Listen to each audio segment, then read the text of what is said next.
Hello, this is Sarah. So today I'm going to talk about my first week on keto because I transitioned from the Cambridge weight plan to the keto diet because I just been researching so many good things about it, and I thought that it was time for me to do it because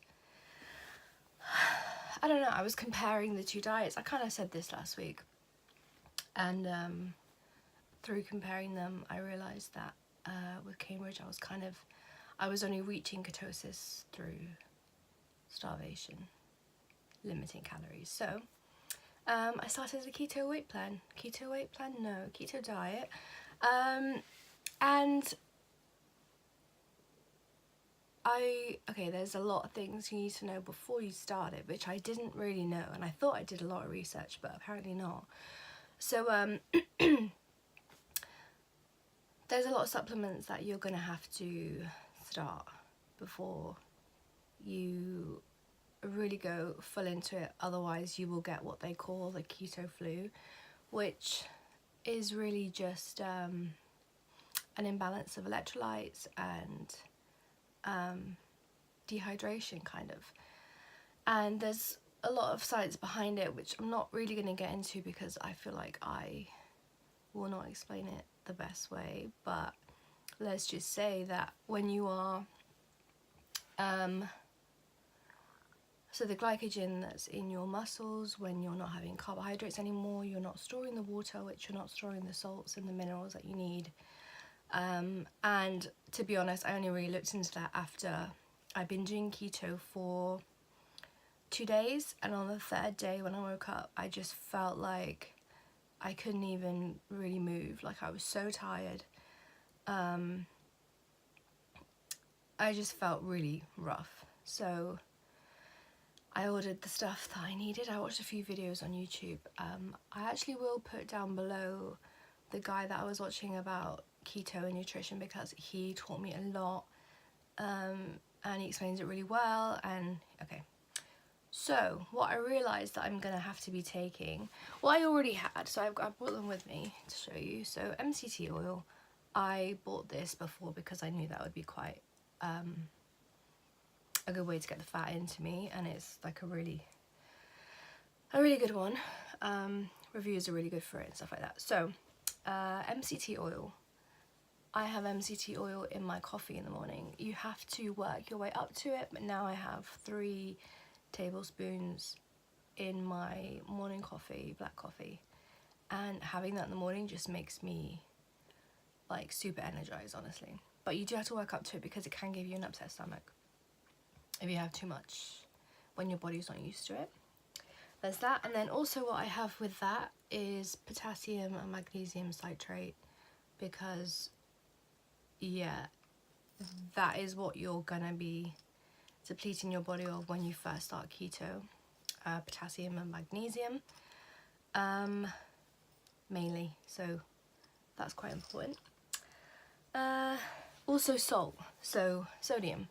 You're gonna your body is gonna have less sodium in it than it needs, and it's so important, honestly. So I bought this Himalayan pink salt, and I have that in everything that I can put it in, which includes apple cider vinegar. So I have about 2 tablespoons of this with a pint of water, and it doesn't taste so great. It's not the worst though, I'll get used to it. And to be honest, I don't see, from my videos and research about keto, I don't think that it's as important, but your healthy bacteria is being challenged when you start keto, so it's a good idea to sort of help it out with that. Another thing that is super important that I think is the godsend, that makes me not feel ill, is bone broth. Now, I heard a lot about this when I was researching keto, but I was like, oh, I'm not gonna have that, like I don't really want that. But it is actually really important, because it has all the salts, and it's just gonna help you replenish your electrolytes And honestly, it is important. If you start keto without doing all these things, you probably will feel really rough like I did. And I don't know, the reason why I keep up with it now is just because I don't want to feel that way again. And when you feel really good on keto versus when you feel really bad on keto, I mean, I'm still in my first week, so all the toxins that are being released by my fat cells, you know, you just have to be careful. And I'm drinking a lot of water for that reason as well. Sorry, this is a bit all over the place because it's been a trial and error sort of thing. Yeah, the first 2 days I did it, I was like, okay, this is great, and obviously I wasn't prepared and I felt really, really rough, so I had to have like a day break to get this stuff from Amazon.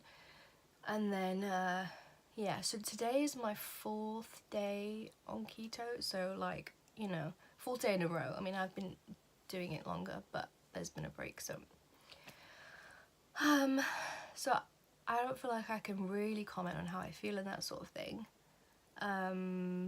too much, but I can say how I have not got keto flu so far.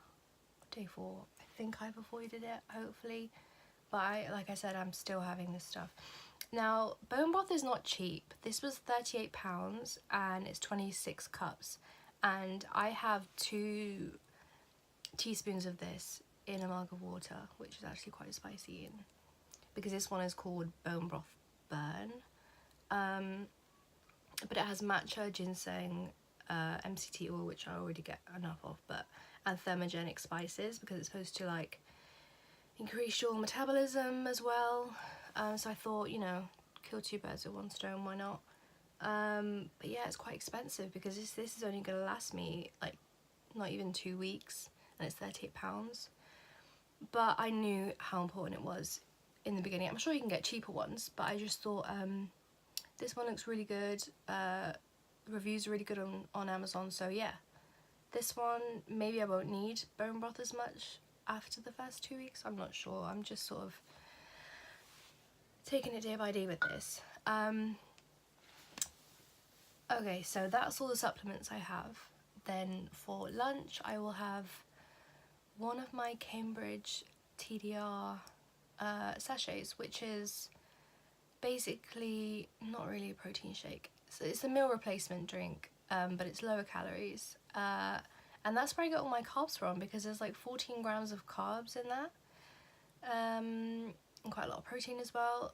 But I know that they're formulated to have all the vitamins and minerals you need. Obviously not with 1 a day, but just for convenience sake and because I'm used to it, I think that's good, because if I go out somewhere, I just take my sachet and my shaker with me, and yeah, there's not really much preparation. The only time I have to cook really is in the evening, and in the evening I have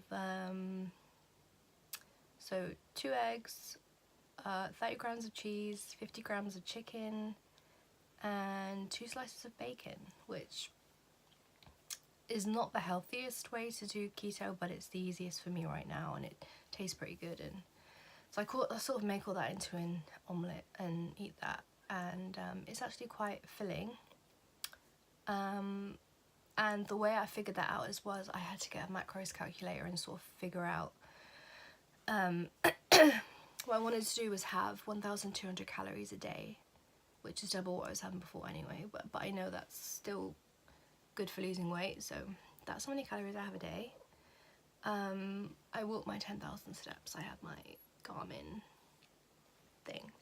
And then I just think with the keto diet, getting my body adapted to burning fat, I guess all of that will help together. I'm not sure, but it feels good. I do wake up hungry, but when I have that coffee with the MCT oil and, you know, all these supplements, it takes time to, you know, get that down you as well. And then I have my shake at lunch, and then for dinner I have quite a biggish dinner. Not really, it's like a small plate, but it's it keeps you satiated, which is really nice, because on Cambridge Weight Plan I was hungry a lot of the time. So yeah, this is nice. I haven't had any cravings yet, but like I said, I mean, it's it's day 4. I can't really say much, because in the beginning you're always so excited and that you're doing something new, and But yeah, I feel good so far. And yeah, that's all I really have to say. I just wanted to, I haven't really weighed myself,